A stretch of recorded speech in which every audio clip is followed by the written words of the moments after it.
Parliamentary democratic system में है। जब आपके पास सदन में बहुमत होता है, एक मुख्यमंत्री को किसी भी कारणसर जेल में जाना पड़ा, 30 दिन तक जमानत नहीं हुई, तो अब वो पदमुक्त हो जाएंगे, परंतु उनका बहुमत तो बना रहेगा। जैसे ही मुक्त होंगे वो फिर से मुख्यमंत्री बन सकते हैं। ये जो गंभीर आरोप होते हैं इन लोगों के खिलाफ, वो उनको साबित करने के लिए या उनसे छुटकारा पाने के लिए इतना वक्त लग जाता है।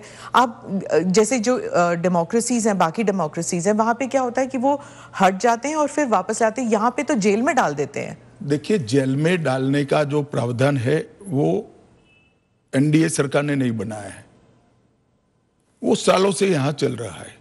दूसरी बात कि ये जो आपने कहा कि गंभीर आरोप की व्याख्या क्या होगी, तो उसमें हमने व्याख्या कर दी है कि 5 साल से ज्यादा सजा का जहां प्रावधान है वहां पर उनको पद छोड़ना पड़ेगा। कोई छुटपुट आरोप के लिए पद नहीं छोड़ना है, मगर जिन पर करप्शन के आरोप है या 5 साल से ज्यादा सजा के आरोप है, ऐसे मंत्री, मुख्यमंत्री या प्रधानमंत्री जेल में बैठकर सरकार चलाए, ये कितना उचित है। पर दोष के ऊपर कैसे कर सकते हैं? पहले मैं आपको सिद्धि तो हो जाए ना। मैं आपको बताना चाहता हूं, आज भी भारत के जन प्रतिनिधित्व कानून जो है उसके अंदर प्रावधान है कि किसी भी चुने हुए प्रतिनिधि को 2 साल या इससे अधिक समय के लिए सजा होता है तो वो अपने स्थान से मुक्त हो जाएंगे सांसद के रूप में। अब उस पर हाई कोर्ट की अपील बाकी है, इस पर सुप्रीम कोर्ट की अपील बाकी है, मगर एक मॉरल ग्राउंड तय करने के लिए कानून आजादी मिली तब से बना है। इस पर भी आर्गुमेंट होता है कि भाई वो हाई कोर्ट से छूट जाएंगे, वो सुप्रीम कोर्ट से छूट जाएंगे, क्योंकि अपील फाइनल नहीं हुई है। तो जैसे ही छूटते हैं उनकी सदस्यता रिवाइव हो जाती है। कई सारे लोगों की सदस्यता समाप्त हो गई और तुरंत रिवाइव भी हुई, ऊपर से सजा का स्टे मिलने के बाद। पर इस दौरान उनका राजनीतिक कुछ नहीं होता है ना सर। सत्येंद्र जैन का देख लीजिए, उनके 4 साल कौन लौटाएगा? उनकी जो पॉलिटिकल लाइफ है वो तो खत्म हो गई ना। नहीं, मगर 4 साल तक उनको जमानत नहीं मिला, केस अभी चालू है। हाँ, तो पर उसके बाद सीबीआई का जो रिपोर्ट है वो कोर्ट ने एक्सेप्ट कर लिया ना। आप भयंकर भ्रांति में हो। जिस एफआईआर में वो 4 साल जेल में रहे, वो एफआईआर में क्लोजर रिपोर्ट नहीं भरी गई। क्लोजर रिपोर्ट 2022 के केस में भरी गई। जिन 4 केसों में वो जेल में गए थे और लंबे समय तक रहे, वो 4 केसों में सीबीआई ने चार्जशीट किया है और वो ट्रायल फेस कर रहे हैं। मगर आप पार्टी के प्रोपेगेंडा का आप शिकार हो। सत्येंद्र जैन जी को जिस केसों में लंबा समय जेल में रहना पड़ा, वो सारे के सारे केसों में चार्जशीट हुआ है और वो ट्रायल फेस कर रहे हैं।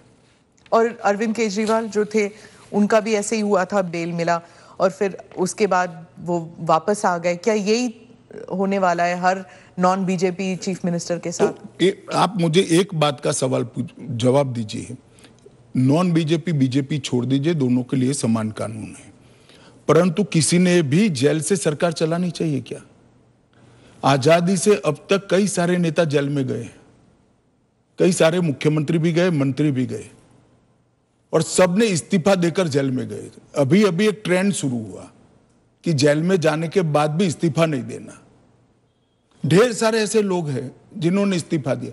तमिलनाडु के कुछ मंत्रियों ने नहीं दिया, दिल्ली के मंत्री और मुख्यमंत्री ने नहीं दिया, और सरकार के सचिव, डीजीपी, मुख्य सचिव इनके पास आदेश लेने के लिए जेल में जाएंगे। ये क्या हमारे लोकतंत्र को दुनिया में सम्मान दिलाएगा क्या? ये मुद्दे पर चिंता, चर्चा होनी चाहिए, नहीं होनी चाहिए। और मैं आज जो कांग्रेस पार्टी इसका मुखर कर विरोध कर रही है, वो कांग्रेस पार्टी के एक स्टैंड को ही मैं कह रहा हूं।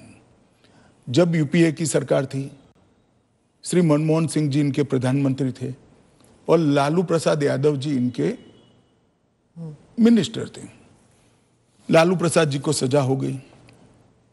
मनमोहन सरकार एक ऑर्डिनेंस लेकर आई कि 2 साल की सजा हो तो भी अपील का स्टेज बाकी है तो उनकी सदस्यता नहीं जाती है। यही मॉरल ग्राउंड था जो आप कोट कर रही हो। तो एक ऑर्डिनेंस लेकर आए कि हम इसको बदल दे रहे हैं। ऑर्डिनेंस से बदलने का कैबिनेट ने प्रस्ताव भी किया। यही श्री राहुल गांधी इसको कंप्लीट नॉनसेंस कहकर सार्वजनिक रूप से प्रेस कॉन्फ्रेंस में फाड़े थे ऑर्डिनेंस को। और देश की कैबिनेट ने और देश के प्रधानमंत्री ने जो फैसला लिया था, उनकी पार्टी के ही प्रधानमंत्री ने जो फैसला लिया था, उसका मॉरल ग्राउंड पर उन्होंने मखौल उड़ाया था। और मनमोहन सिंह एक सॉरी फिगर बनकर रह गए थे पूरी विश्व के सामने। आज वही राहुल गांधी बिहार में सरकार बनाने के लिए सजा हो गई, वो लालू प्रसाद जी को गले मिल रहे हैं।